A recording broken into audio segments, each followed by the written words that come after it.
En 1995, Luis Felipe Pasalacqua perdió la vista siendo ilustrador médico. Hoy es el único escultor no vidente en Puerto Rico y consultor de accesibilidad. Analizamos cómo reconstruyó su identidad, venció el autosabotaje y exigió su espacio en un mundo visual. Es un estudio sobre la resiliencia como ventaja competitiva. Soy Alberto Bacó Bagué y esto es el Blueprint. Y te invito a seguirnos en tu plataforma de streaming favorita. Como CPA, abogado e inversionista, he analizado más de 5,000 planes de negocio, diseñado estrategias y dirigido el desarrollo económico de Puerto Rico. Mi experiencia me ha demostrado que la principal necesidad no es financiera, sino de dirección. Por eso he creado este espacio, para compartir las valiosas lecciones de aquellos que ya han forjado el camino. Soy Alberto Bacó Bagué y este es el Blueprint. Bienvenido al Blueprint, Luis Felipe Pasalacqua. Qué gusto retomar nuestra conversación. Hoy el mundo a ti te reconoce como un pionero en varias cosas. Una de ellas en ser el único escultor ciego en Puerto Rico. Se te reconocen por otras áreas que yo he conocido algunas, pero nuestra idea del Blueprint es contribuir a que nuestros oyentes, escuchas, los que vean el podcast, puedan seguir trazando su destino, su blueprint, encontrando propósito y viendo que todos hemos tenido momentos difíciles y los hemos sobrepasado. Uh-huh. A mí me gustaría nuestra conversación enmarcarla en dos círculos que se están como las cosas en el mundo espacial. Son dos círculos que están tocándose y jugando entre sí. El primer círculo es el Luis Felipe Pasalacqua. Cuando yo te conocí, Luis Felipe Pasalacqua, después que nos dejamos de ver, y el Luis Felipe Pasalacqua de hoy. También me gustaría enmarcar nuestra conversación en el otro círculo que sigue tocándose, que es 3 momentos complicados que tú me describiste, que has tenido en tu vida, uh-huh, que te has sentido como que has tocado fondo. Uh-huh, uh-huh. Y me gustaría empezar por cuando tu juventud, quizás un poquito antes de conocernos, háblame un poquito de tu niñez y tu adolescencia. Nosotros nos conocimos en el Colegio San José, ya que tú habías pasado de la adolescencia. Pero antes de eso, ¿qué recuerdos buenos tú tienes que quisieras compartir? Primero que nada, gracias Alberto por invitarme a participar en este espacio. Muy agradecido. Yo tuve una infancia, una niñez sumamente feliz. O sea, yo vivía en el campo, al lado todo eran vaquerías. En la finca nosotros teníamos una diversidad de animales, había un río. O sea, que todas estas cosas que un niño puede disfrutar en niñez, yo la tuve. Ahí desarrollé mucho amor por la naturaleza, por la belleza, porque crecía en eso. Uno de mis abuelos tenía una finca de café y por Patilla aprendí a recoger el café cuando era nene. Mi abuelo quiso que tuviéramos esa experiencia. O sea que el contacto con la naturaleza y la belleza fue bien, bien fuerte. Y te digo que fue una niñez maravillosa. De ahí se siembra la semilla del amor que yo tengo al arte en cuanto a la belleza y a la ciencia. Por eso fue que me hice ilustrador médico. Tu arte, entonces, que vamos a hablar más de eso, te inspira la ciencia y la belleza que recuerdas antes de perder la visión. Bueno, ¿tú dices el arte que hago ahora o el que hacía antes?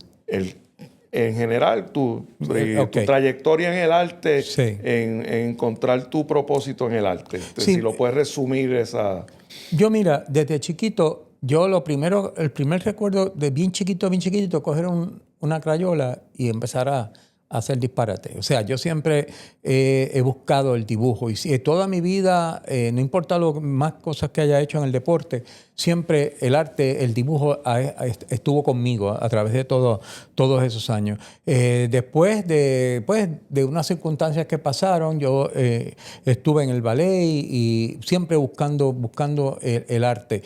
Luego de perder mi vista, pues continué haciendo arte, lo único que cambié la perspectiva, porque ahora en lugar de utilizar mi vista iba a utilizar mis manos.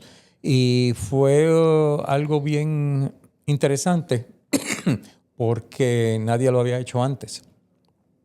Sí, pues vamos a llegar a esa parte. Perdón. Y yo quisiera en ese momento profundizar porque el arte es algo que es una manifestación del espíritu creativo y cada persona lo encuentra de tantas maneras diferentes. Y a mí eso siempre me ha cautivado. Pero vamos a esa juventud un poquito más. De mis recuerdos, era una finca preciosa, Sí. de esas que todo el mundo sueña el día que haga dinero, pues Sí. quisiera tener. Y ahí fue que tú te criaste. Tú tienes varios hermanos menores.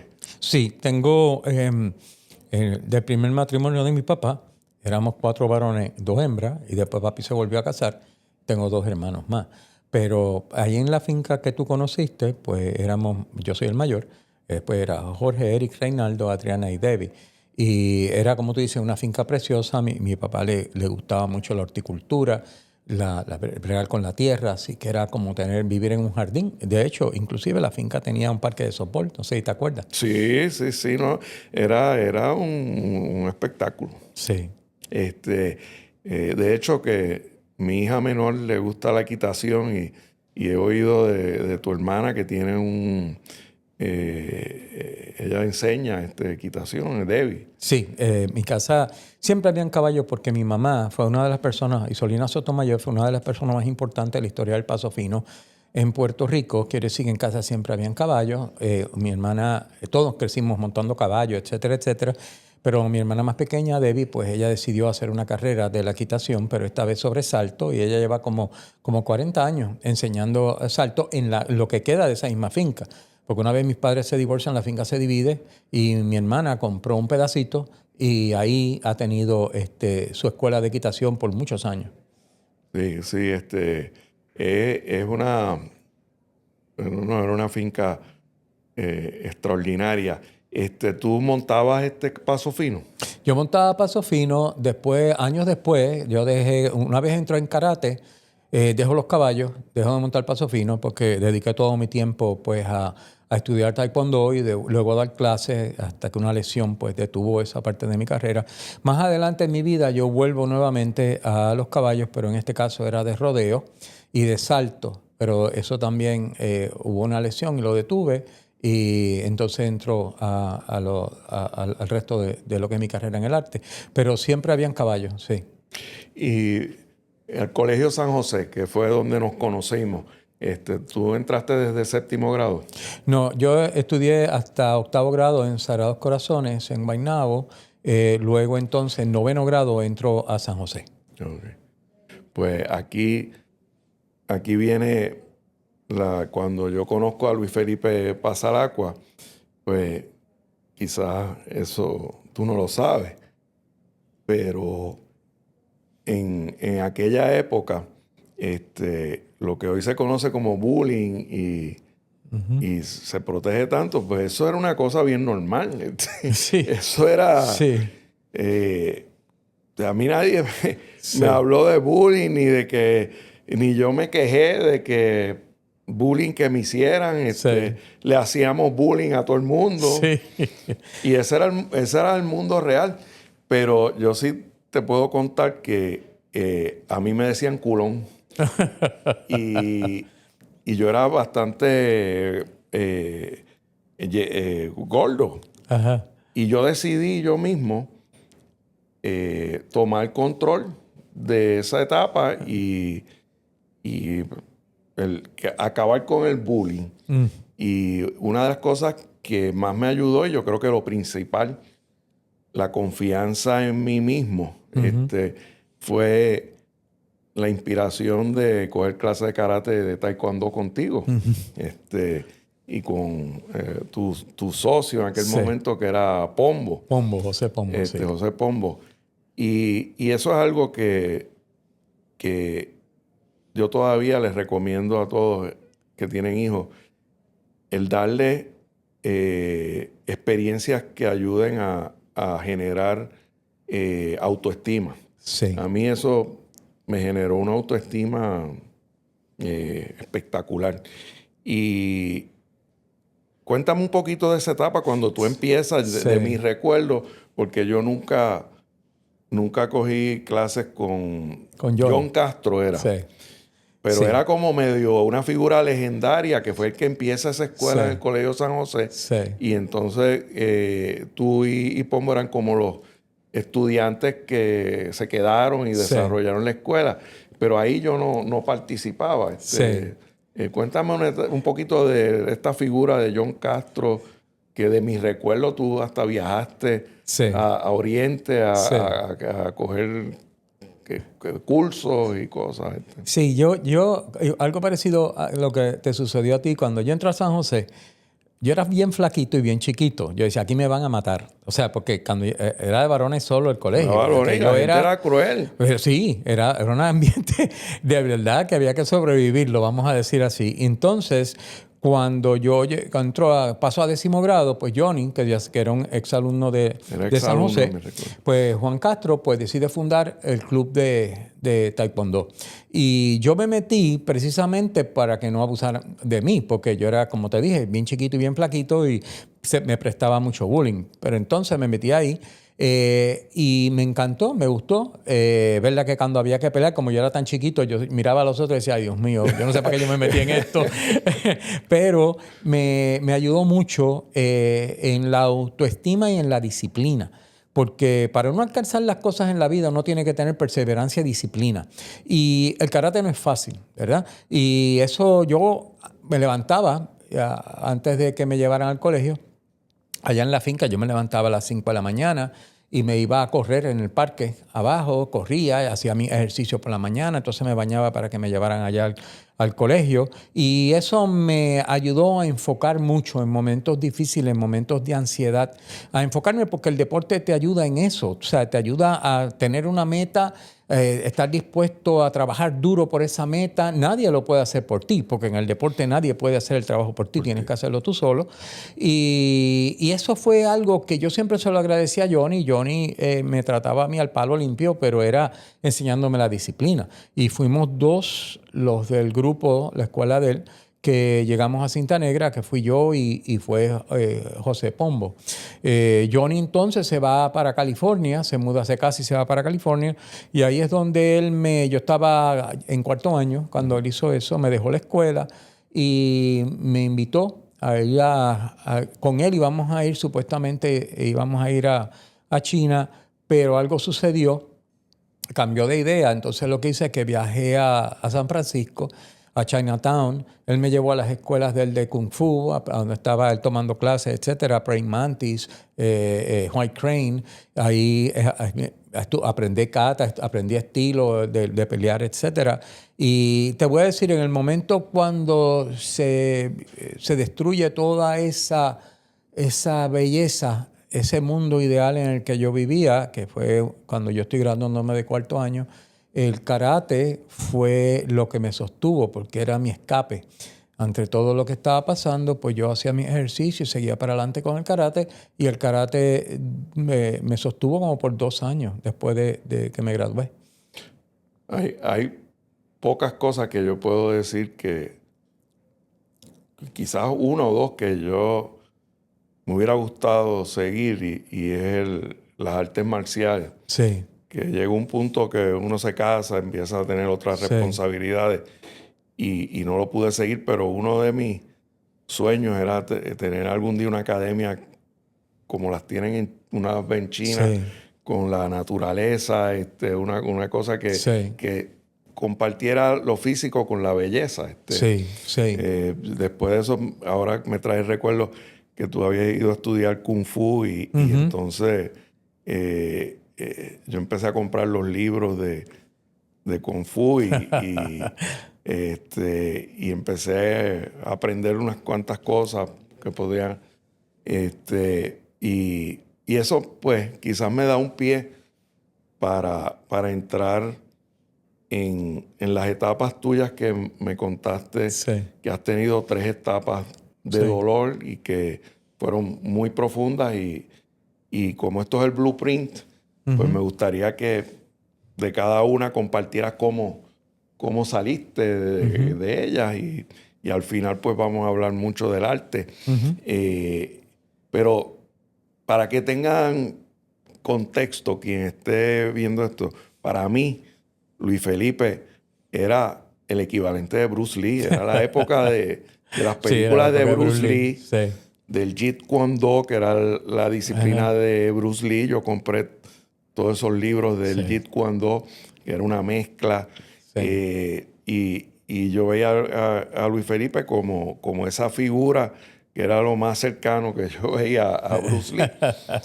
Y de ahí, pues, yo seguí para la universidad, como te dije, me casé y fui dejando. Después intenté volver con mi hijo, Mm. pero ya era otra etapa Sí, y mi ideal era de nuevo practicar las artes marciales en un ambiente de belleza. Y sí, entonces las escuelas aquí tienen muchas limitaciones. sí. Así que comparto un sueño que todavía tengo Eh, y es quizás el Tai Chi lo veo sí, como algo que puede ser duradero de la vida sí.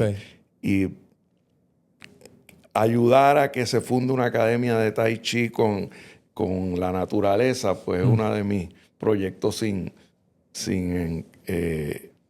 completar o ni empezar, pero te lo comparto. Pero vamos a los puntos de dolor, definiendo donde yo dejé de verte, Ujú, no te ujú, vi más, ujú. hasta recientemente en Miramar, que hace años pues nos vemos caminando por Miramar. Sí, sí. Bueno, te voy a decir, el primero fue el divorcio de mis padres. Fue un divorcio sumamente feo, por decir así. Yo éramos de las familias más conocidas de Guaynabo, así que fue un gran escándalo. Y pues las dos familias estaban en guerra.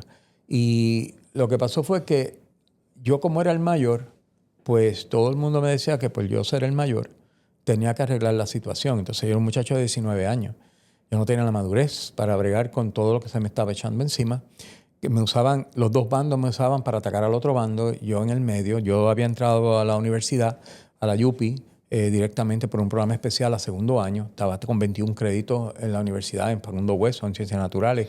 Y el Y divorcio ahí en sí. estabas dando clases en el Colegio San José de Taekwondo. Ahí acababa de graduarme. Por Acababa. eso es que entré en la UPI y ahí se divorciaron mis padres. Entonces yo estaba dando en casa. ¿Te acuerdas que cogiste Por eso clase? pero tú seguías dando Seguía clases, dando lo que clases. quiero decir. Sí, sí, Sí, sí, porque sí. yo, era como te dije, lo que me salvaba. Lo que me salvaba, porque yo entonces, dentro de todo lo que me jalaban para todas partes, pues lo único que ya yo me sentía cómodo y que me llenaba era el karate. Pero llegó el momento en que las presiones de la familia, hubieron unos revoluciones grandes en la Yupi para ese año, unas huelgas y todo eso, pues hizo algo, un clic en mi cabeza, donde ya yo no quería bregar con nada. O sea, yo dejé de estudiar, no quería saber de mi familia, dejé el karate, de la escuela la dejé desintegrar y lo que estaba buscando era escapar. y me fui para para la playa, detrás de lo que era el Dupont, a esa playa, a bodysurfear y hacía unos caracoles, collares de caracoles y vendía allí mismo. Y lo que yo estaba buscando era, yo no quería saber de nada y estaba mal. Y mis padres, mi padre se muda, mi mamá, la finca se divide, mami se fue a vivir a la casa pequeña, a la casa grande le quitaron la luz, porque esa parte le tocó a papi, pero estaba todavía en litigio de corte y yo me quedé el único viviendo solo en la casa grande, sin luz, sin ningún tipo de comodidad y la playa. Y estuve rodeado de drogas y de muchas cosas que gracias a Dios el mismo karate evitó la disciplina que cayese en eso, pero me encontraba completamente perdido. Y durante ese tiempo, increíblemente, nadie se ocupó de mí, nadie quiso saber y qué está haciendo Luis Felipe, qué pasa con su vida, dónde está metido, nadie se ocupó. Un día vi una película en el cine de ballet, se llamaba The Turning Point. Y cuando la vi, los movimientos y todo se me pareció tanto a las katas del karate que me inspiró. O sea, fue ver una película lo que te inspiró. Fue ver una película. Esos son los ejemplos que a mí me encantan porque uno no sabe lo que va a inspirar a uno. Correcto. Y lo importante es tener la mente suficientemente abierta y tener el valor de cuando uno siente esa inspiración lanzarse. Pues no dejarlo ahí. ¿Ves? Y cuando en aquel momento yo vi esa película, yo la volví a ver. La segunda vez que la vi dije, yo quiero hacer eso. Y yo no sabía absolutamente nada de eso. Pero entonces yo digo, bueno, me imagino que todas las ciudades importantes en el mundo tienen una escuela, un ballet. Y lo que hice fue que me tiré a San Juan sin saber dónde queda, nada. Me tiré para el Viejo San Juan y digo, tiene que haber algo en el Viejo San Juan.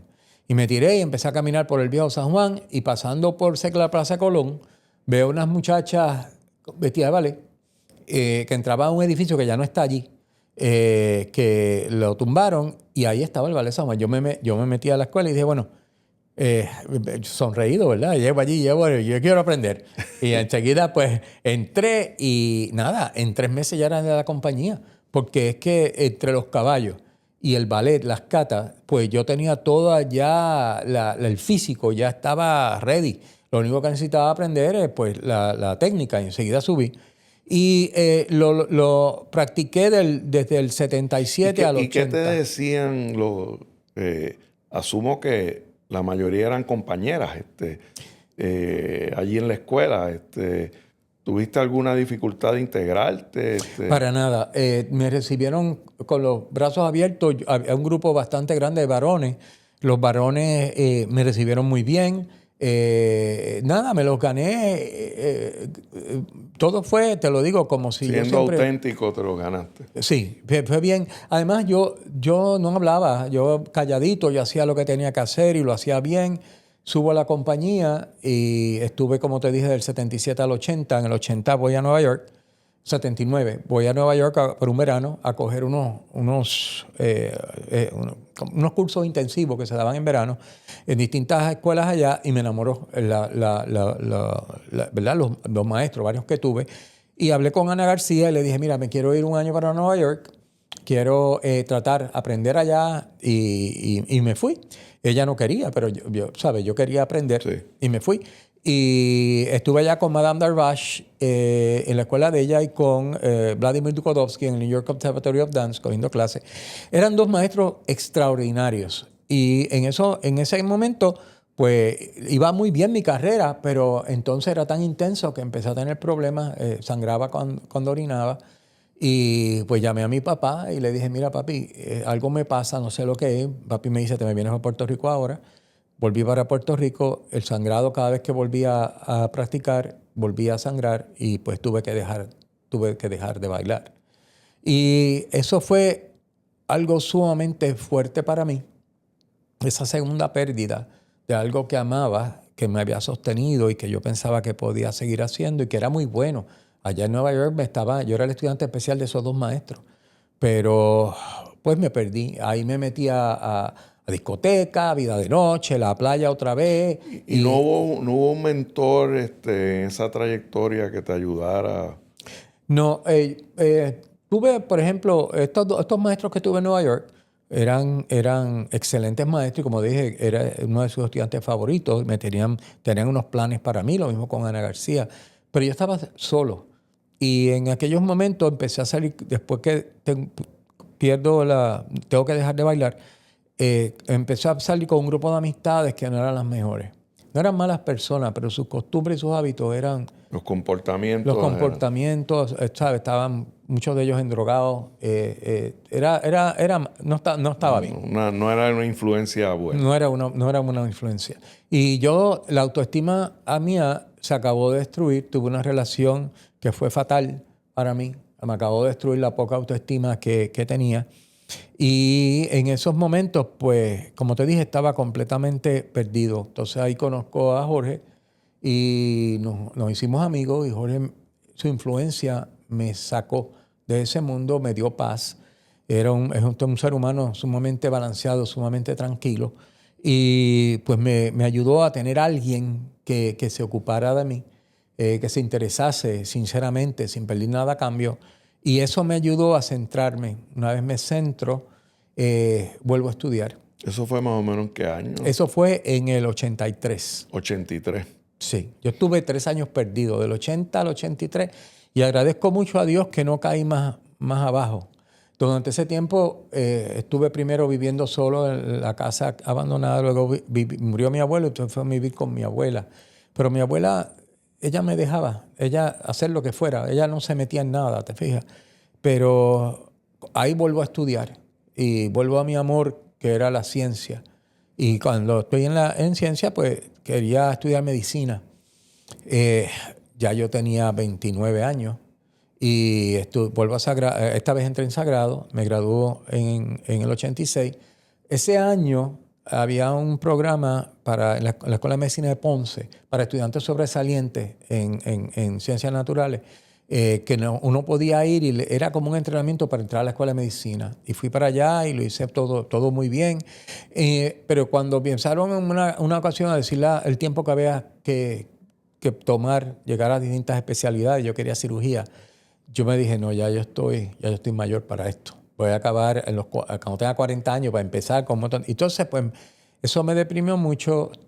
Una amiga me mencionó ilustración médica y ahí, pues, digo, vamos a ver, arte y medicina. Esas dos cosas juntas, eso era fantástico para mí. Investigo y me voy para Estados Unidos a estudiar a Ohio State, ilustración médica, y me gradué en el 90. Fundo mi compañía, Worldwide Biomedical Images, tuve de clientes a las compañías de publicación de libros más importantes de Estados Unidos, haciendo trabajo para libros de medicina, de ciencia, de biología. Yo hacía el arte. Tú siempre veo un patrón de esto que yo traigo en el blueprint. Si deseas algo, hazlo. Si deseas algo, hazlo. Tú no hiciste un blueprint y te mantuviste aferrado a nada. Fuiste transicionando a distintas cosas totalmente diferentes. Y entonces ahora estás en Ohio. Sí. Me graduó. En un negocio que le suples a los principales. Sí. A Macmillan, Brown Publishing, Glencoe Publishing Company. O sea, tenía buenos clientes.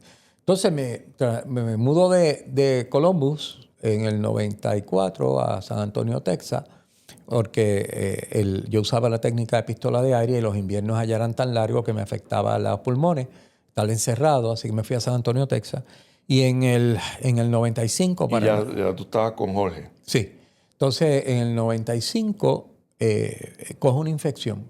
Esa infección, moviendo una basura, pues para botarla, pues había de los orines de los ratones sale una espora, que el orín, aunque se haya evaporado, la espora se queda. Sacando la basura, pues respiré. La espora salió al aire, la respiré y me causó una meningitis. Y, ¿qué cosa? Tú huyendo de la pistola de aire y la inhalación, vas a otro lugar y es algo relacionado a la inhalación. Correcto. También. Entonces, pues para Thanksgiving tengo muchos dolores, estoy teniendo unos dolores de cabeza bien fuertes, Fui 3 veces a médicos, un médico privado, mi médico primario. Después fui a emergencia 2 veces y se me diagnosticaba que tenía, ¿cómo se llama migraña. Caso fuerte de migraña. Y me hacían las pruebas de meningitis, pero estaban negativas. Hasta que llegó un momento dado en que empecé a convulsionar en casa. Jorge me lleva a emergencia. Y ahí vuelven a lo mismo. Dicen, no, él tiene un caso fuerte de migraña. Le hicimos la prueba de meningitis, dio negativa. Pero eso fue un médico. Había otro médico con él que mientras el médico le hablaba a Jorge, pues el otro médico me examinaba la vista y dijo, no, él tiene meningitis. A mí, mira, las pupilas están dilatadas. Cuando me examinan las pupilas, están completamente dilatadas, todavía están dilatadas. Y lo que hicieron fue que me hicieron una prueba espinal, sacaron el líquido espinal, y ahí vieron que estaba podrido de meningitis, pero era causada por un hongo, no por bacterias. Entonces, la prueba que a mí me habían hecho, todas las pruebas eran para diagnosticar bacterias. La del hongo es bien raro, pero como yo la adquirí tan raro, ¿verdad? De esa espora, pues por eso fue hongo. Entonces, inmediatamente me hospitalizan. Tenía la meningitis, como fue tardo el diagnóstico, pues se complica con hidrocefalia.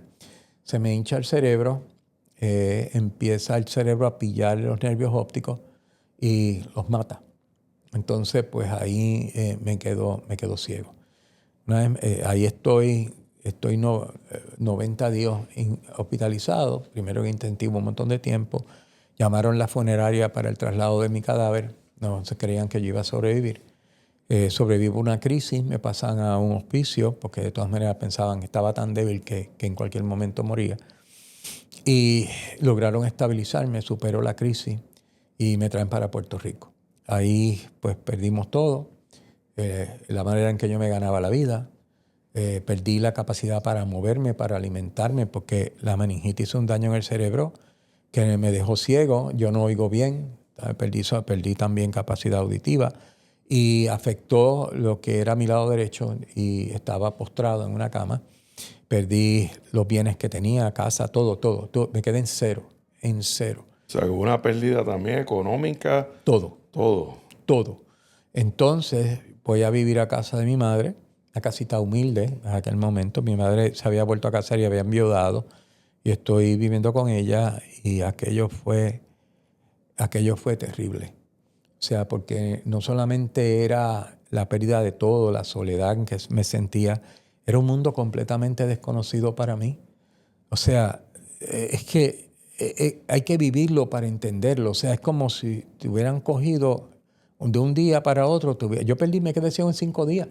Es como si te hubieran cogido de un mundo y te hubieran lanzado a otro. Nada me hacía sentido y para colmo el cuerpo no me respondía. Para aquel momento yo entro en negación. Digo, yo no voy a ser ciego, esto es temporero, así que tengo que fortalecerme y tengo que volver a aprender. Tuve que volver a aprender a comer, porque el daño cerebral, pues la coordinación ha sido afectada, yo no podía llevar la cuchara a mi boca, ahí me alimentaban, pero tuve que aprender y aprendí. Luego tuve que aprender a caminar, yo perdí la capacidad de caminar. Entonces al fin podía caminar, asearme, bañarme, todo eso lo podía hacer. Entonces tenía que recuperar mi peso y mi fortaleza porque tenía que estar listo para cuando volviese a ver. Empecé poco a poco a hacer ejercicio, empecé a fortalecerme nuevamente. Eso me dio mucho entusiasmo, pero la vista no volvió. Entonces, ¿verdad? La negación, caigo en la negociación. Dios mío, ayúdame, que si me devuelves la vista, yo voy a hacer esto, voy a hacer lo otro, 20 promesas. Y la vista no volvió. Entonces caí la rabia, empecé a tener rabia con todo, con todo. Nadie podía acercárseme. Y con Dios y con todo el mundo. Era una rabia terrible. ¿Por qué con tanta gente mala y sinvergüenza? ¿Por qué yo me había afectado esto? Lo había perdido todo, mi vista, mi arte, todo se había ido. Lo encontraba como una injusticia bien grande. Entonces caigo en una depresión terrible. La depresión... Yo no me suicidé porque estaba consciente de que mi familia había sufrido tanto, los seres que me amaban, con mi meningitis, que yo decía, Dios mío, pero como yo me imaginaba encontrando mi cadáver y el sufrimiento otra vez, pues decía, no lo puedo hacer. No quería comer, dejé de comer, de asearme, nada. Lo único que yo hacía ahí era sentarme y debajo de un árbol. Y un día se me recetó Zoloft, un antidepresivo. Lo tomé 2 días. Al segundo día, por la tarde, sentí el deseo de darme un baño. Fui y me senté bajo la ducha. Y el Zoloft lo que hizo, rompió en mí algo que estaba trancado. Y yo empecé a llorar. Yo no había llorado a través de toda esta odisea. Y llora debajo de la ducha, sacándolo todo para afuera, todo para afuera. Y ahí, después de que me calmé, entonces elevé una plegaria a Dios. Y en esa plegaria yo lo que le pedí fue que me ayudase a encontrar mi camino en la oscuridad. Porque yo no sabía qué iba a hacer con mi vida. Yo sé que yo no quería ser una carga para nadie. No quería tener que vivir del gobierno. Quería ser independiente, como siempre había sido. O sea, ¿podrías definir que ese fue el momento del cambio? De decirte, ayúdame a encontrar el camino dentro de la oscuridad. Sí. Sí. Y esa oscuridad tiene doble significado. Porque es la oscuridad que yo llevaba en el alma, mi oscuridad emocional, y era la ceguera. En un mundo que era completamente desconocido. Porque mis manos, mira, el que ve no usa mucho las manos y cuando las usa es automático. O sea, tú sabes dónde hay un vaso de agua, tú lo coges y ya. Yo tengo que conscientemente recordar dónde estaba el vaso, dónde estoy yo, ir tocando todo ese proceso y aprendí que la mano aprenda que eso es un vaso de agua y no es un pote de aceite de oliva. O sea, todo este tipo de cosas que parecen cosas tan simples, el ciego tenemos que volver a descubrirlo aprender todo. Todo. Y entonces, esa noche me fui a acostar. Estaba destruido, pero estaba tranquilo. Y en esa noche en el sueño vi en un sitio de total oscuridad, yo veo que emerge un fino hilo de luz en la oscuridad y se va abriendo, se expande y va a iluminar una escultura. Era la figura de un ángel que con las alas abiertas salía de la oscuridad, hecha en mármol, y me extendía la mano derecha y en esa mano tenía una partícula de luz. Y yo me le quedo mirando a la escultura y me le fui acercando tímidamente y la empecé a tocar. Y tocaba todo el detalle de cómo era y etcétera. Mientras la estoy tocando, escucho una hermosa voz que salía de aquella hermoso rayo de luz que me decía, esto es lo que quiero que hagas. Al otro día yo me desperté, después de eso, que cogió ese mensaje, me despierto, ya yo sabía lo que iba a ser escultor. O sea, toda la depresión se fue, todo en mí revivió quien yo había sido, las ganas de volver a aprender, el deseo de echar para adelante, de no perder el tiempo, todo eso al otro día. Cuando me levanté, mi mamá me dice, muchacho. Lo que deseabas lo ibas a hacer. Lo iba a hacer. Lo que deseo. Lo iba a hacer. Y más que eso, sabía que lo podía hacer. O sea, porque además de desearlo, es uno tener esa fe en uno mismo, decir, ¿sabes qué? Lo deseo y lo voy a lograr. Y no importa lo que tenga que trabajar, lo voy a alcanzar. Y ese día por la mañana compré, y una amiga mía me llevó a comprar plasticina, palillos. Yo nunca había cogido una clase de escultura en mi vida. Y me tiré con la plasticina allí en el piso de la casa de mi mamá y empecé a reproducir la escultura que yo había visto en el sueño. Pero cuando la estoy reproduciendo en plasticina, me doy cuenta que yo no puedo coger plasticina y ponerla en la pared. Quiere decir que había algo que yo tenía que aprender que no sabía hacer. Y digo, pues yo tengo que coger clases de escultura. Fíjate, ahí quería traer un punto. Mencionaste los medicamentos. Y yo veo esa determinación de lo que tú deseas, lo haces. Pero, ¿cuál es tu pensamiento en cuanto a que uno lo hace, pero el hacerlo incluye buscar ayuda? Definitivamente. Y yo veo que muchas personas se derrotan antes de buscar ayuda. Sí. Y la ayuda está ahí porque cuando uno la busca, la gente le gusta ayudar. La gente le gusta ayudar, pero uno tiene que tener ese grado de humildad de decir, vuelvo atrás a mi niñez, a ser ese nene que empezó a ir a la escuela y yo voy a aprender. Y la humildad para aprender a escuchar. Y decir, ok, yo no sé esto. Aunque me la crea que me lo sé.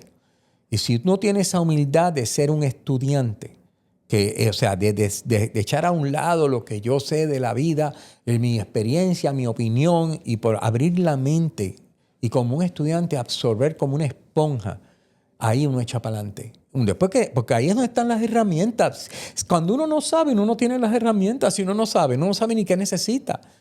Entonces, ese buscar ayuda, el abrirse y decir, necesito ayuda, y confiar en que Dios te la va a traer. Oye, ten fe, ábrete. A veces Papá Dios está ahí dándonos las llaves en la mano y nosotros estamos mirando para el otro lado y decimos, no, porque esa llave no me gusta el color, yo lo quiero de aquel color. Mira, confía, trátalo. Si algo que te llama, te impulsa adelante, trátalo. Y ten fe en Dios y en ti, porque si tú no tienes fe en ti, nadie la va a tener. Tienes que empezar en ti, tienes que creer en ti. Y eso es bien importante, porque a veces, Alberto, es una de las cosas más difíciles que uno enfrenta, por lo menos en mi caso, no es solamente el creer que uno no puede, es que otros crean que tú no puedes. Porque cuando tú estás tratando de levantar, va a haber gente que dice, no, pues tú no vas a poder hacer eso. ¿Es correcto? Esas son las... Tú has traído dos puntos que se dice mucho que uno se convierte en el promedio de las 5 personas que más tiempo uno está. Y tú mencionaste de las malas amistades que en un momento dado tuviste. Y también ahora mencionas otra de las cosas que yo he visto que tanto la gente se deja derrotar por otros. Sí. Siempre va a haber voces que le van a decir a uno, no puedes hacer esto, o no se debe hacer esto, o uno tiene que tener un espíritu, fortaleza en el espíritu, para decir, sí, esto es lo que yo quiero hacer y esto se puede hacer. Correcto. Uno tiene que ser ahí el guerrero. No es para declararle la guerra a quien te dice que no puede. Es a la idea que tiene la sociedad, el mundo, la persona, de que tú no puedes. La lucha es contigo. Qué interesante ese punto, porque eso me lleva a ver cómo la gente confunde el ataque y atacan a la persona y no a las ideas. Correcto. Y eso es un error tan y tan constante. Y pasa en los matrimonios, pasa en todo, que en vez de atacar la idea, atacan a la persona. Y ahí yo creo que tú lo has definido tan y tan bien. Fíjate que la persona es algo externo. Tú puedes tener toda la ayuda del mundo, pero si tú no bregas tú, o sea, ese héroe, entre comillas, está dentro de cada uno de nosotros, ese guerrero está allá adentro. Lo que hay que hacer es darle la oportunidad de actuar, y vuelvo y digo, mira, cuando yo, aunque me estoy adelantando un poco, el hecho de que el tú no puedes, eso yo he tenido, después de ciego, eso yo no lo tuve antes. Esto ha venido después de ciego. Para hacerme escultor, para estudiar, para tener el derecho a que se me enseñara. Y digo eso porque el hecho de que a ti te acepten en un lugar no significa que te van a enseñar. Sí. ¿Entiendes? Pero yo tuve que luchar para que ahí podemos hablar un poquito de cómo tú te haces escultor. O sea, ya llegó la plasticina, la compraste, volviste al concepto, vamos a ser niños y vamos a empezar a aprender. Has buscado ayuda, pero entonces te encuentras, ¿qué te encontraste? Bueno, mira, lo primero que yo tuve que hacer cuando uno tiene que enfrentar estos retos grandes en la vida, tú tienes que mirarte a ti mismo y saber dónde tú estás parado, de qué muelle tú estás partiendo, de qué aeropuerto estás partiendo para la meta.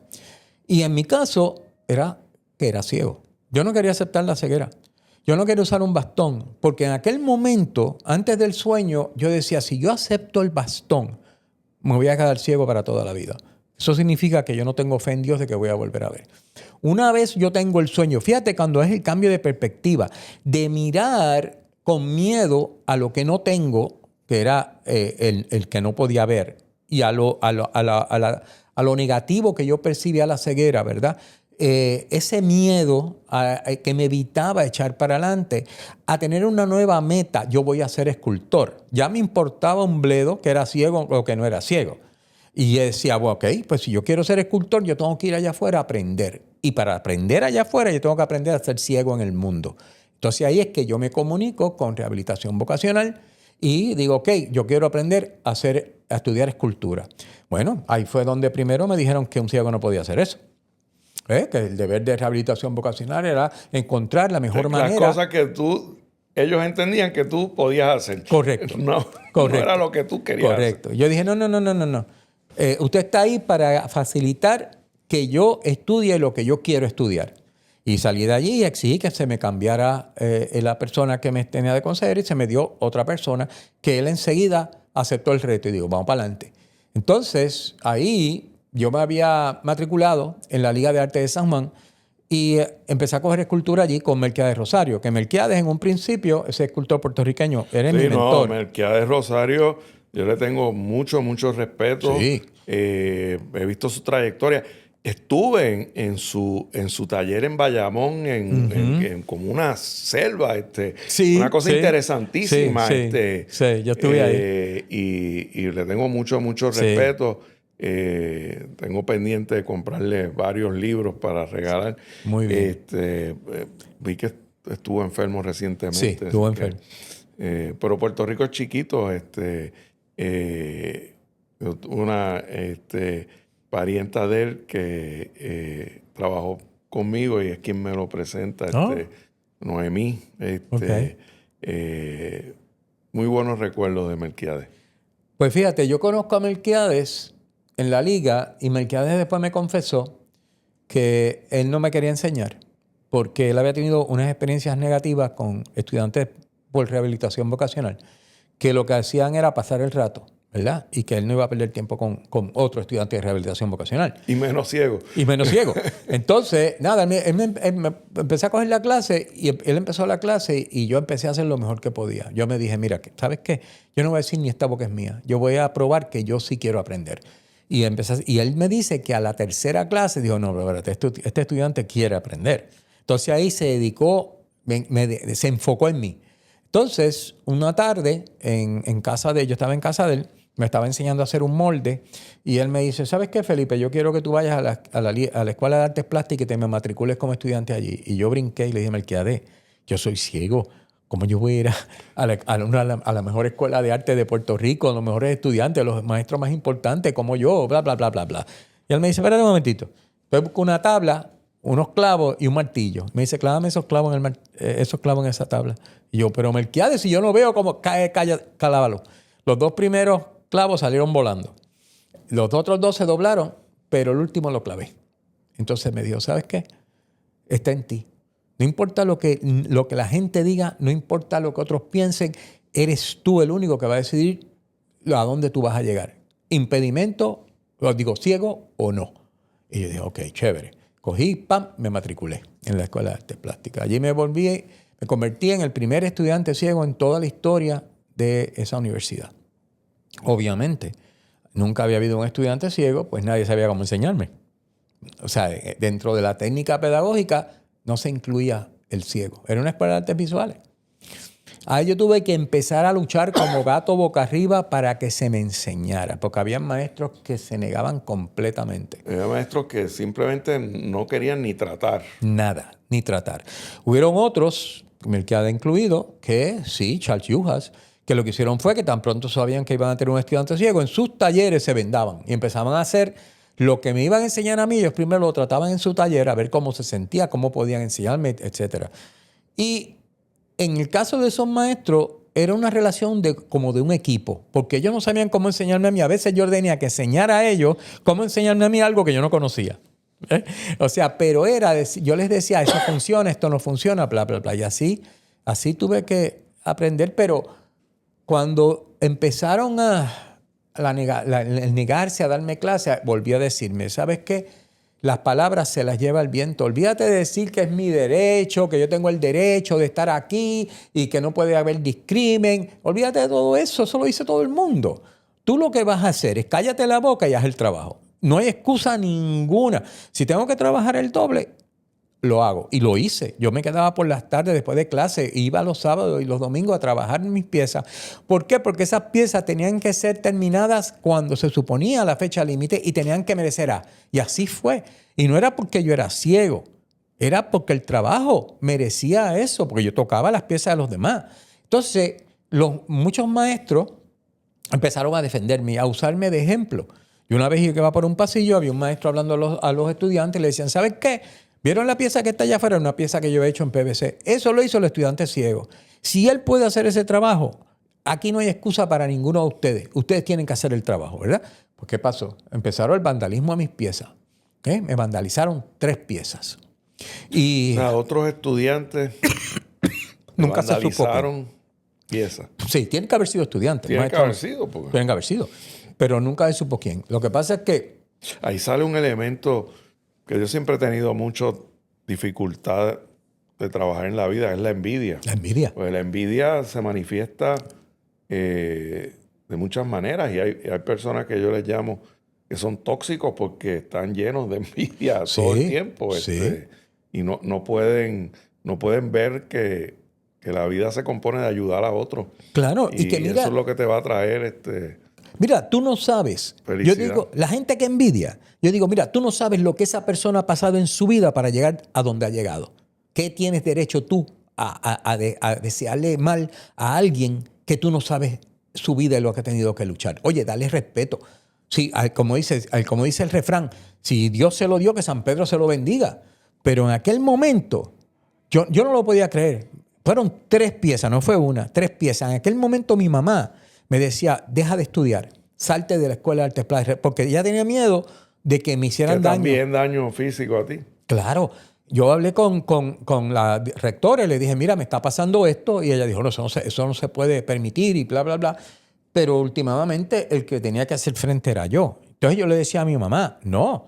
¿Por qué? Porque si yo me rindo, yo estaba allí luchando por toda persona con y sin impedimento que está siendo discriminada en algún lugar del mundo, por raza, por impedimento, por género, por religión, por lo que fuera. Yo estaba luchando allí. Era yo el símbolo de esa lucha. Y eso nos hace grandes Eso hace un propósito mayor, que es algo correcto. que también yo he observado, que el propósito es movible y uno lo va desarrollando.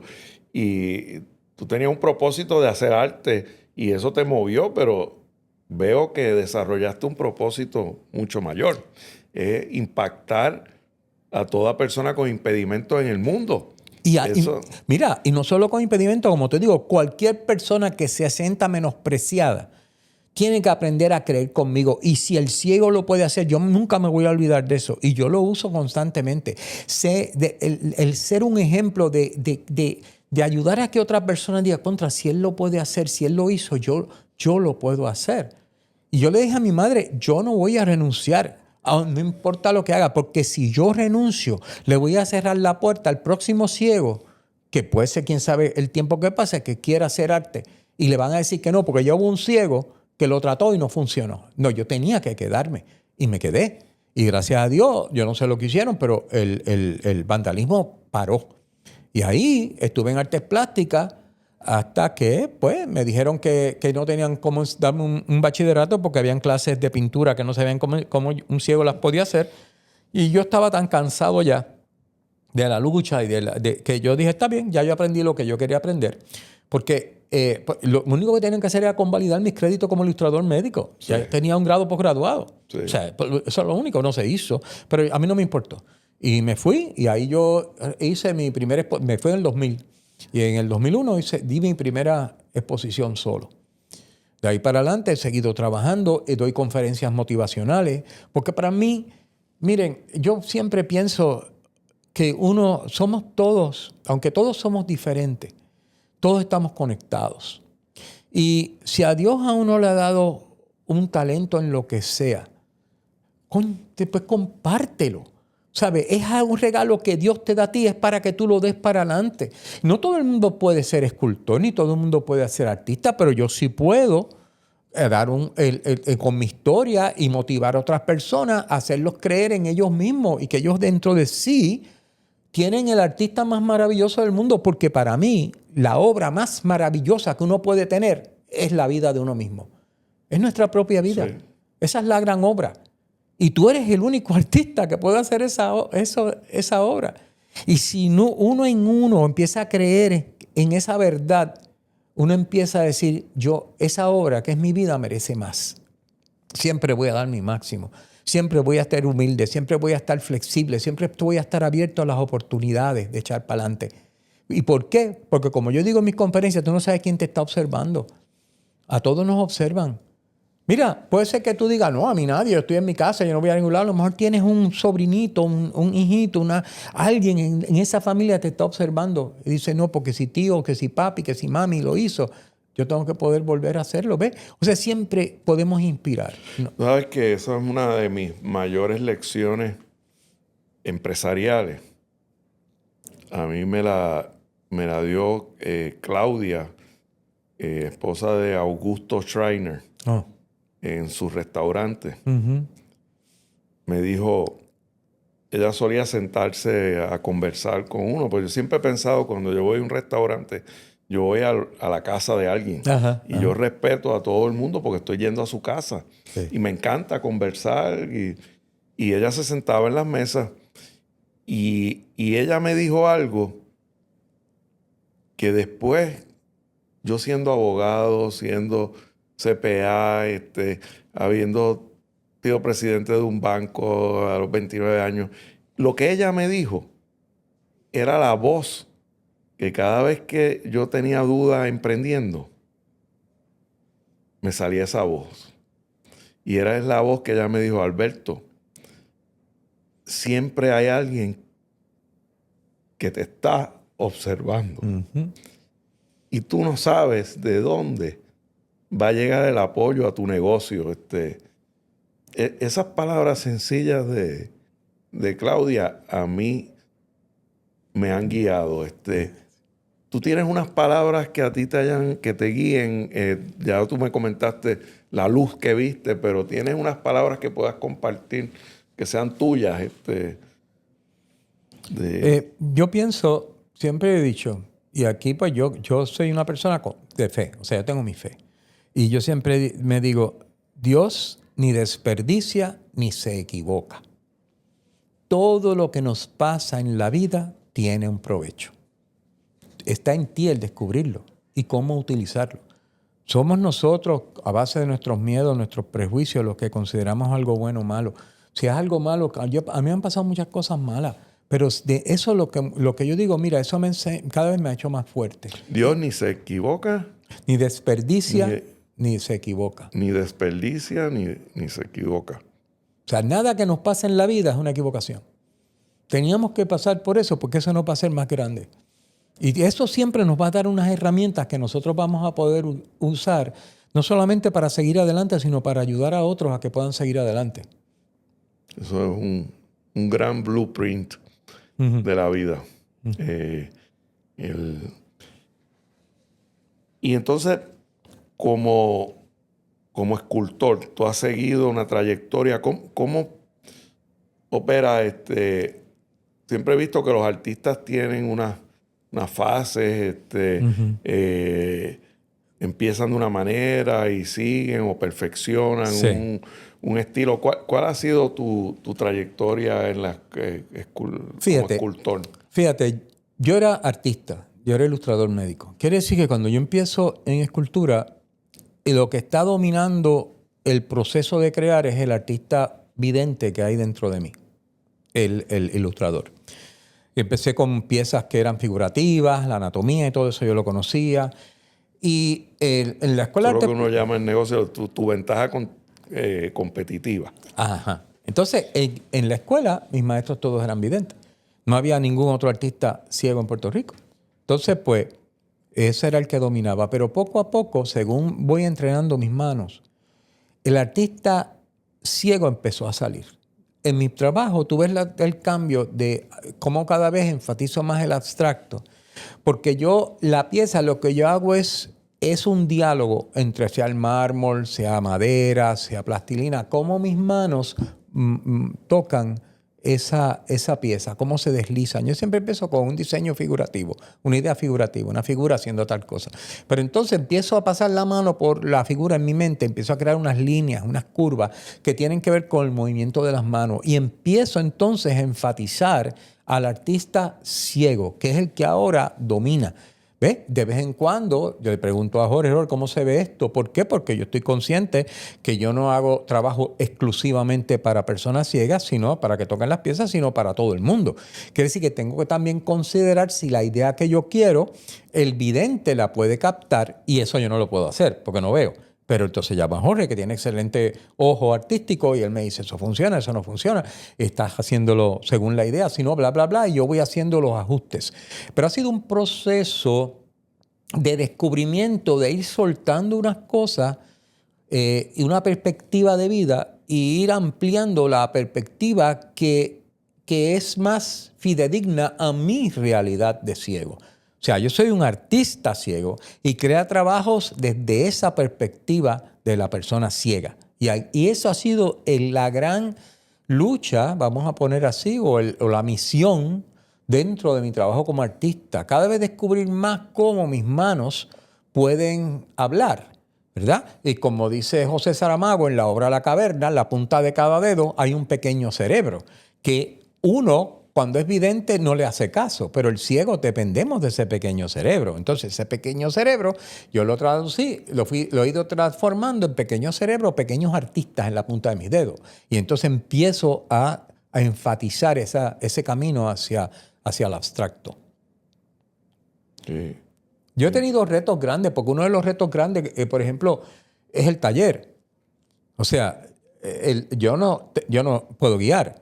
Quiere decir que mis talleres, los que he tenido, pues han sido en el área metropolitana porque ahí es donde está la AMA, las guaguas. Sí. Entonces yo no tenía dinero, entonces pues lo que hacía era que hablaba siempre con personas que tenían casas abandonadas, le decía, mira, déjame usar la casa por un año. Yo tengo un amigo que trabaja, un hermano que es foreman de una compañía de construcción, él sabe de construcción, y poco a poco la vamos a ir arreglando, cosa de que cuando se acabe el año tú puedas acabarla de arreglar y alquilarla o venderla o hacer lo que tú quieras, pero mientras tanto, durante ese año yo tengo un taller ahí gratis, y así he tenido talleres en distintos lugares. Eso es una clase de empresarismo.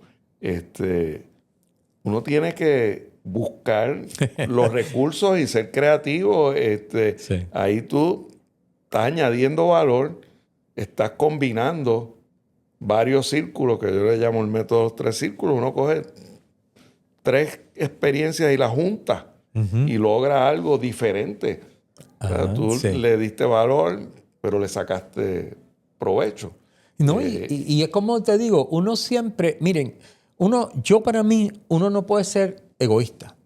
Es bueno tener enfoque, es bueno tener una trayectoria, a darse creer en uno mismo y todo eso. Pero siempre, a través de, cuando uno se beneficia, debe beneficiar a otros, directa o indirectamente. Eso es parte de la fórmula, creo yo. Y en ese trato, pues, ¿verdad? El dueño de la casa se beneficiaba. Sí, tenía un beneficio y yo he aprendido que la gente sabe, la gente a veces no te lo dice porque es la naturaleza humana y quieren jugar y negociar, pero ellos saben el beneficio que están teniendo. Yo nunca he subestimado a nadie porque eso es un error.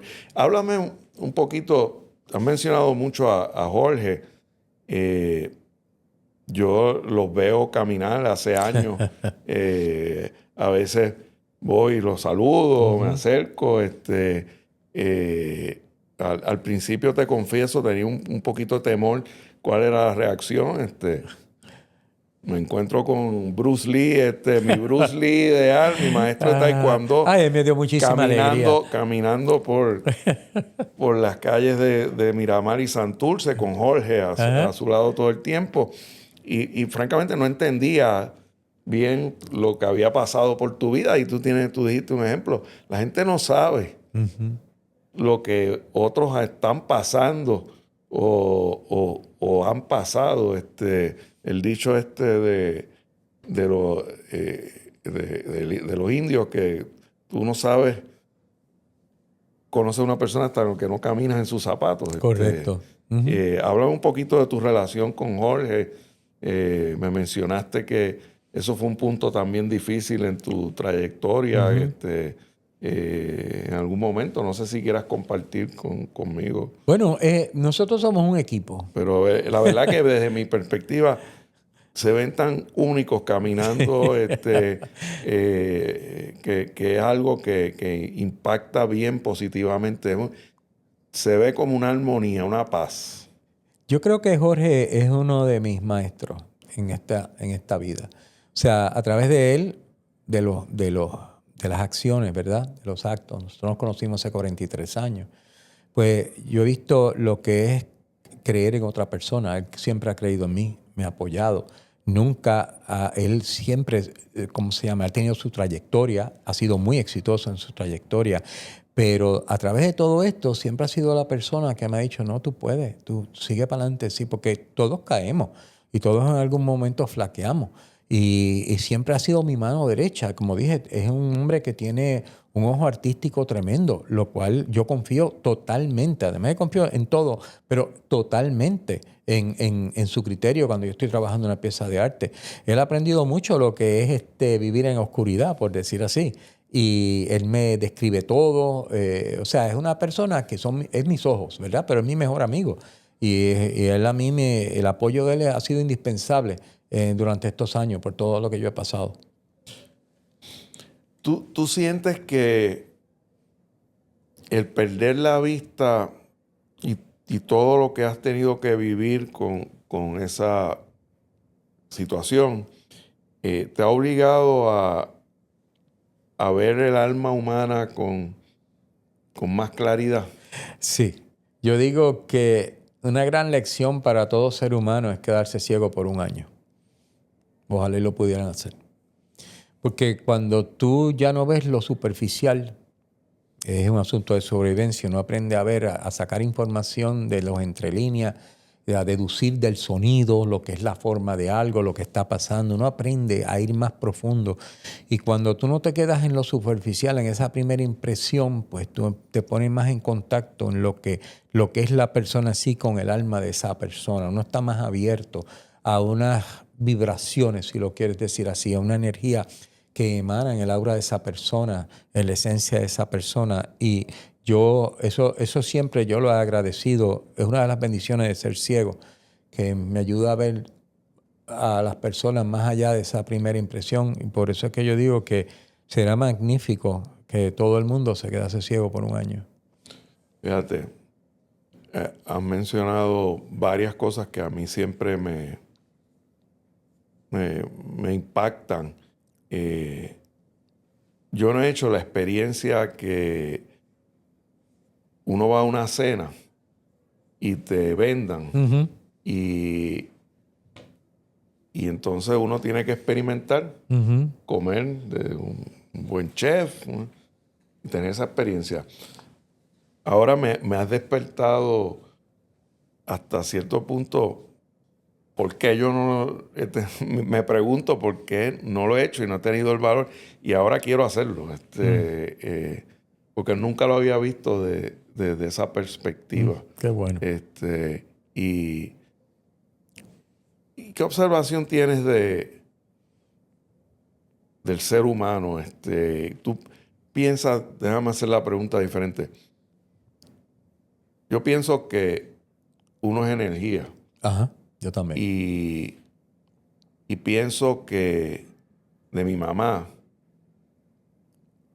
yo heredé, yo entro a un salón y yo puedo sentir quién es una influencia o una energía bien negativa. Y yo puedo sentir cosas que van a pasar.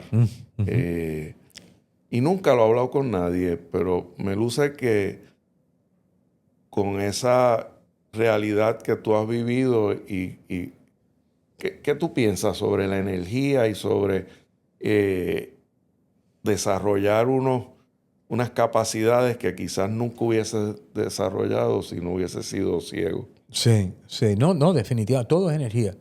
Todo es energía. Y eso es uno de los de las ideas más fuertes, si uno se pone a ver, para entenderlo a nivel profundo. Yo estudio muchos temas metafísicos y esotéricos y doy clases de eso, pero, y hay que, obviamente, no es atenderlo profundamente requiere estudio, requiere sentarte a pensar, pero esa sensibilidad toda la podemos desarrollar, la tenemos, de tú sentir un espacio, la energía que hay, la vibra de esta persona. Y yo creo que en sí todo ser humano dentro tiene una esencia divina. Esa alma tiene una partícula de luz en el centro. Dios, después de todo fuimos creados a imagen y semejanza. Dios nos creó a su imagen y semejanza.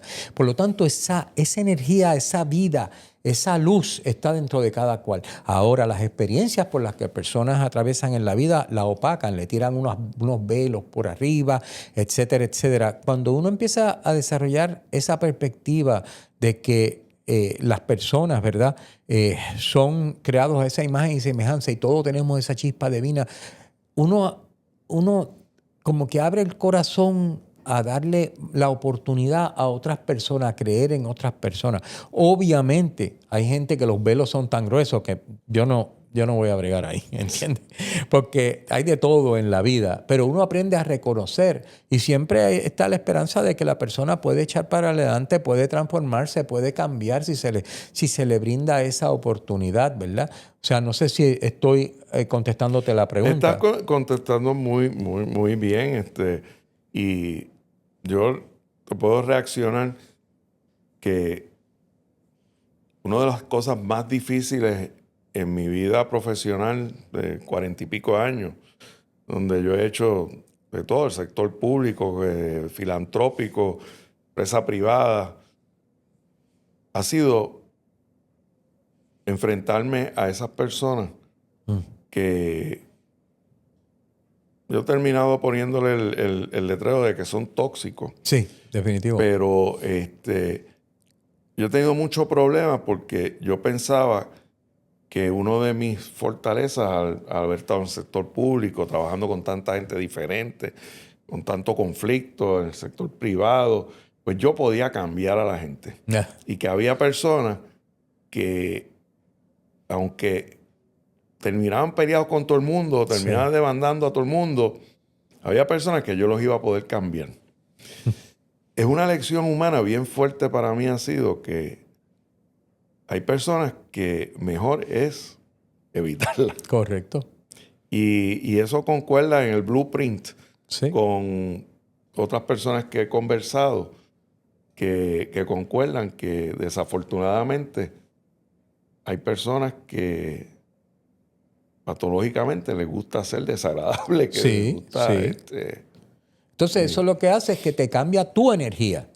¿Ves? Porque si tú te rodeas de ese tipo de personas o tratas de salvar a esa persona, es como tratar de salvar a uno que se está ahogando y tú no sabes nadar muy bien y te vas a ahogar con la persona. No.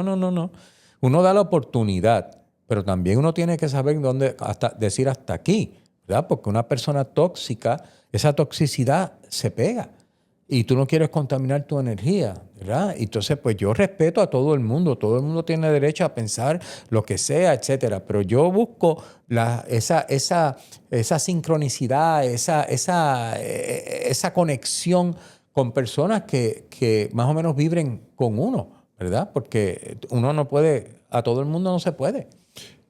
¿Has tenido experiencia? Hay otro tipo de personas que yo digo que es importante conocer cuando uno se desarrolla en el mundo empresarial, y yo le digo los chupa energía. Sí, definitivo. Que son personas que son tan intensas, pero quieren extraerte lo máximo que puedan. Sí. Y llega el punto que yo me he sentido, chupan toda la energía. Es importante para uno porque uno aprende de ese tipo de personas. Sí. Uno aprende mucho. Sí. Pero dejan a uno exhausto. Sí. No sé, si has tenido experiencia con ese tipo de personas, porque yo he tenido, pero he reconocido que son importantes en la vida de uno, porque muchas veces hacen que uno sea mejor. Definitivo, y ese es el punto. Mira, yo le digo auras vampiras. Esas personas a uno se le pegan. La única manera en que pueden pegársete, que te pueden afectar, es conectando con un aspecto tuyo que es igual al de ellos. Es lo que yo te digo de la misma frecuencia vibracional. Todos tenemos una parte de nosotros que es de sombra. Todos tenemos defectos, todos tenemos buenos aspectos que queremos mejorar, etcétera, etcétera. Esas personas generalmente no pueden conectar con la parte positiva de uno, con la parte de luz de uno. Ellos van a la parte de oscuridad de uno, de la sombra. Ahí hacen la conexión, le tocan los botones a uno y los sacan a uno por el techo. Eso que tú dices que uno puede aprender es que cuando yo conozco a una persona así, yo digo, ok, ¿qué parte mía es así? Porque si está tocándome un botón, algo que está haciendo esta persona, ese botón también está en mí, es un espejo. Y me sirven para yo decir, ok, pues entonces voy a trabajar en no ser como esta persona. Pero antes de decir eso, digo, yo soy, en un aspecto de mí, yo soy como esta persona. Hay que buscarlo, hay que mejorarlo, hay que pulirlo, hay que cambiarlo, transformarlo en mí. Yo no voy a poder transformar a esa persona. Lo bueno que esa persona tiene es que al venir a tocarme los botones, va en la mano, tiene un espejo. Y lo que pone en su cara es mi cara. Esa persona logra la conexión conmigo porque hay algo en mí, en algún lugar, que yo no veo y que muchas veces otras personas ven. Porque ese defecto muchas veces lo veo. Muchas veces los defectos de nosotros estamos completamente, no los reconocemos ni los vemos, pero otras personas sí lo ven. Y lo bueno de estas personas es eso. A mí, por lo menos en mi caso, yo pienso que ahí me dan el indicio de donde yo puedo mejorar. Una vez se logra eso, las energías no son compatibles, no hay compatibilidad.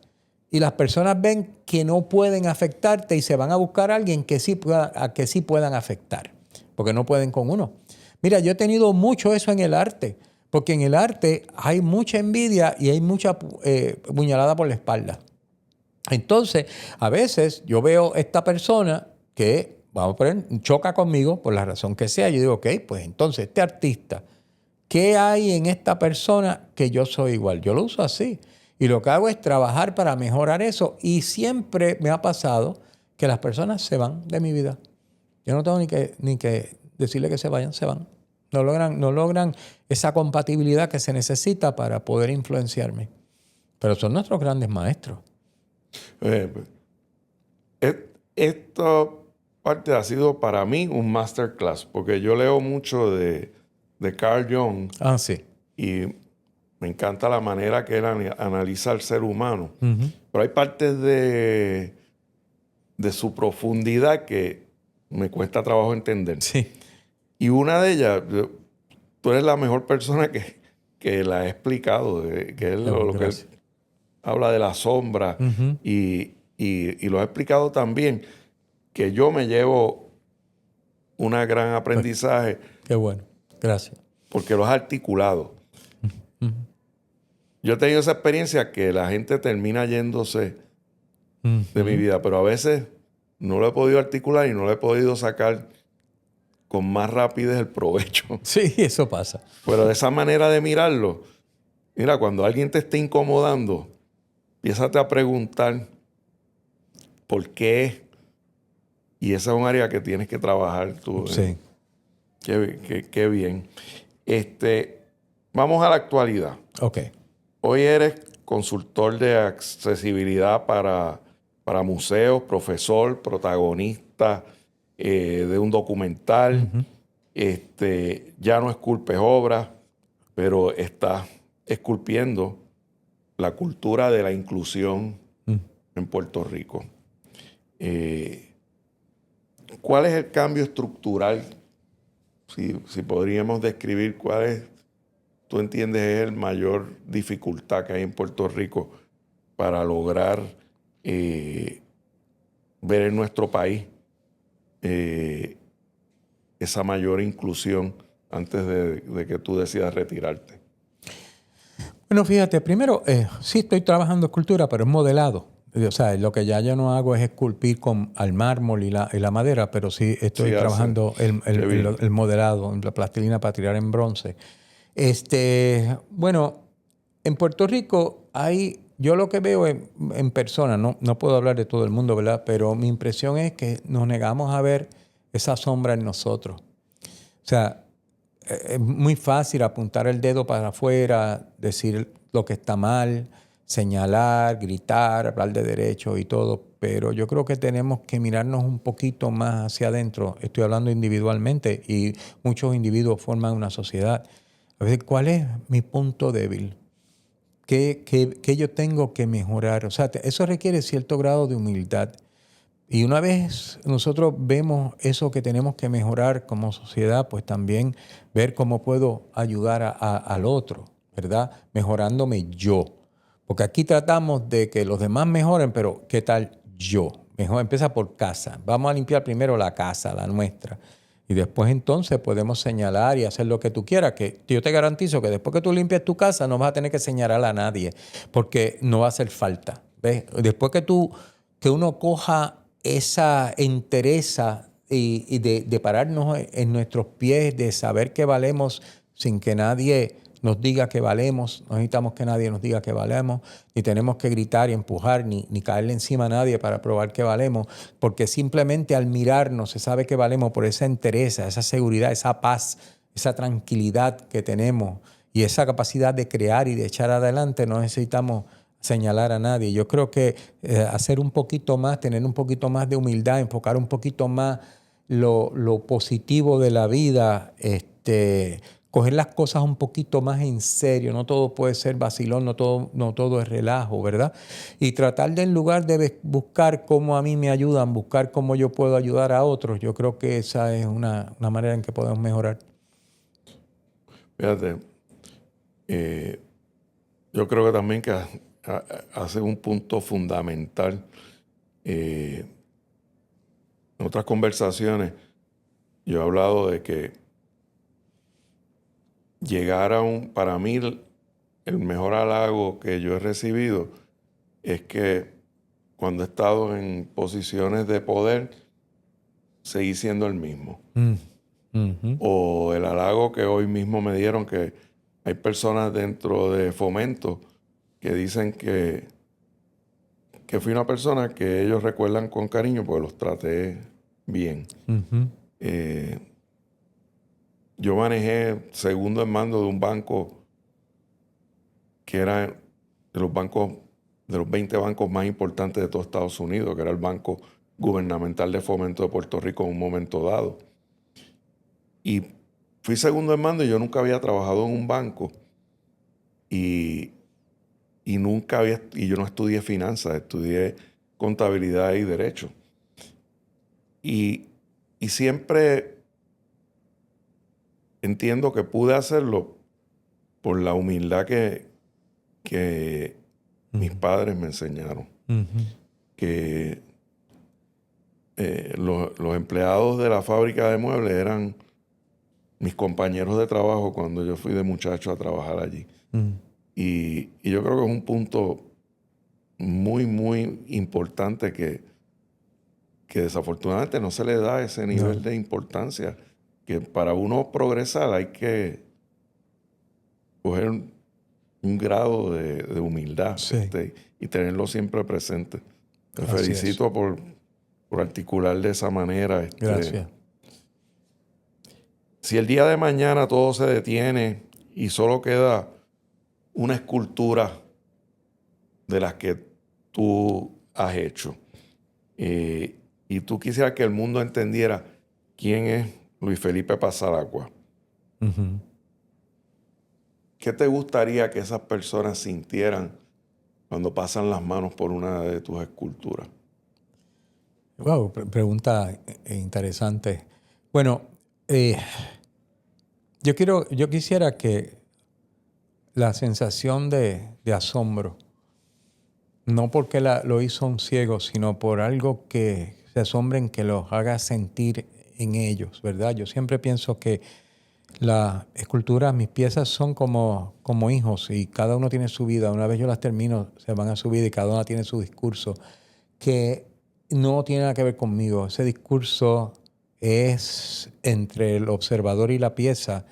Y cuando se establece ese diálogo entre el observador y la pieza, pues que esa persona se asombre de lo que la pieza le va a decir de ella misma, ¿ves? De la persona que la toca. ¿Qué descubro? ¿Qué cosa ellos pueden ver en ellos? Y si se logra eso, esa persona se va a llevar como consigo algo que nunca va a olvidar. No es el hecho de la pieza era de tal manera, pero sí algo que sintió al tocarla. Y durante los años he tenido muchas experiencias donde tengo personas que tocan las piezas y pues he visto ese asombro, y en diálogos que van más allá de cómo la hice, etcétera, etcétera, se vislumbra un poquito de lo que esa persona piensa y es. Y en una de mis piezas, en Transfiguración, una niña como de 12 años, esa niña tocando la pieza, descubrió algo, ¿verdad?, en la pieza que era parte de la esencia de cuando yo la hice, pero yo no lo había visto en la pieza. Y la niña lo encontró. Y me dice, mira, esta parte es esto y esta parte es esto. Y yo me quedé, ¡ah! Ahí el asombro fue mío. Porque ella pudo coger esa esencia e identificarla. Así que para mí es eso, el asombro. El asombro. Me encanta. Estamos ya al final de esta conversación, que estoy seguro que la continuaremos. La continuaremos porque de lo que he conversado contigo, te quedan muchos proyectos que quieres hacer. Sí. Tienes una película Sí. que me encantaría ayudarte de la forma que yo pueda. Gracias. En que lo logres, ¿no? Todos los proyectos que uno se encomienda son difíciles. Sí. Por eso es lo que tú dijiste, la gente no sabe por lo que los otros están pasando. Sí. Todos los proyectos tienen algo que... Por eso son proyectos, y por eso, como tú dices, papá Dios se los encomienda a uno, porque sabe que uno puede hacerlo. Y sí, que esa conversación sobre tus proyectos futuros la vamos a tener. Y también me hablaste de poner en bronce tu obra. Quiero ponerte en contacto con un buen amigo que es Juan Botello, que es un tipo extraordinario. Que de lo poquito que yo sé, la obra de su papá la han ido reproduciendo en bronce. Así que tiene que tener los contactos y saber.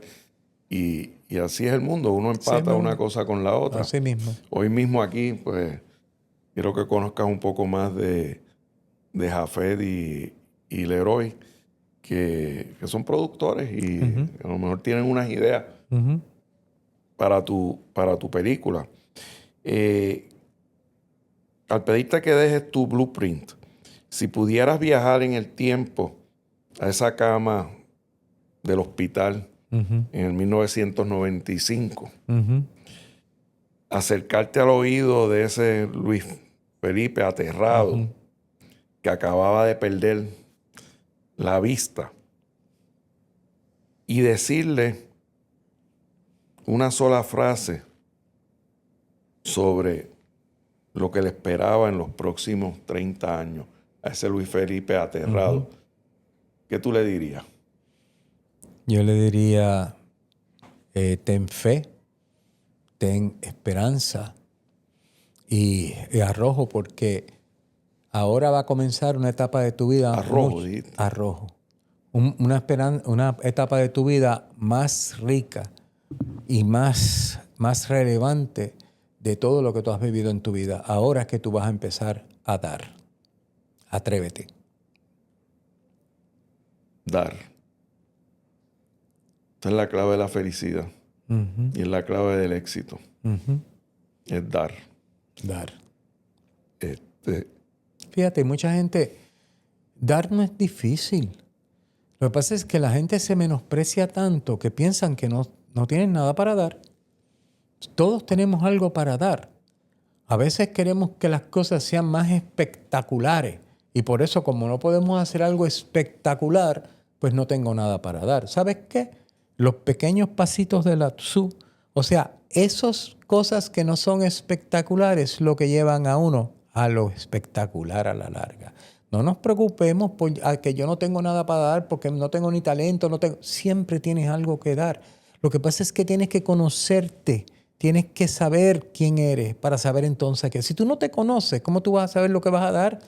Y da sin esperar nada, dar con los brazos abiertos, con una sonrisa, porque lo que vas a disfrutar es ese resplandor que sale en el rostro de la persona que lo recibe. lo que tú tienes para dar. Y aunque sea algo pequeñito, mira, lo más fácil, Señor, y es un cliché, pero es, mira, da una sonrisa, compadre. Una sonrisa a sí mismo. O sea, eso es lo más fácil. Tú sabes, cuando Jorge y yo vamos caminando por las mañanas, Jorge cuenta, las personas con el ceño fruncido caminando por la calle, que te miran mal, no te conocen, pero te miran mal. Oye, sonríe. Empieza por ahí. Sí. Ese es otro blueprint. Pero el dar es... tú mencionaste la película Turning Point. Mira, a veces recomendarle a una persona que vea una película, una cosa tan sencilla como esa, le puede cambiar la vida. Así mismo. Así mismo. Pues gracias, Luis Felipe.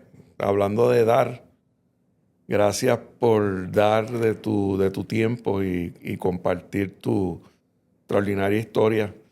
Gracias por venir corriendo.